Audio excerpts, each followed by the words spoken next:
اور جو شخص اپنے پروردگار کے سامنے کھڑے ہونے سے ڈرا اس کے لیے 2 باغ ہیں، تو تم اپنے پروردگار کی کون کون سی نعمت کو جھٹلاؤ گے؟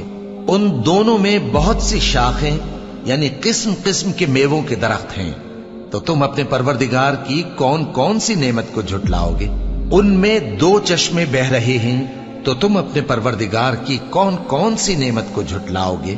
ان میں سب میوے 2 قسم کے ہیں، تو تم اپنے پروردگار کی کون کون سی نعمت کو جھٹلاؤ گے؟ اہل جنت ایسے بچھونوں پر جن کے استر اطلس کے ہیں تکیہ لگائے ہوئے ہوں گے، اور دونوں باغوں کے میوے قریب جھک رہے ہیں، تو تم اپنے پروردگار کی کون کون سی نعمت کو جھٹلاؤ گے؟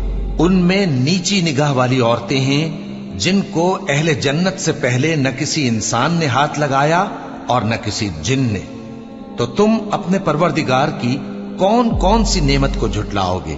گویا وہ یاقوت اور مرجان ہیں، تو تم اپنے پروردگار کی کون کون سی نعمت کو جھٹلاؤ گے؟ نیکی کا بدلہ نیکی کے سوا کچھ نہیں ہے، تو تم اپنے پروردگار کی کون کون سی نعمت کو جھٹلاؤ گے؟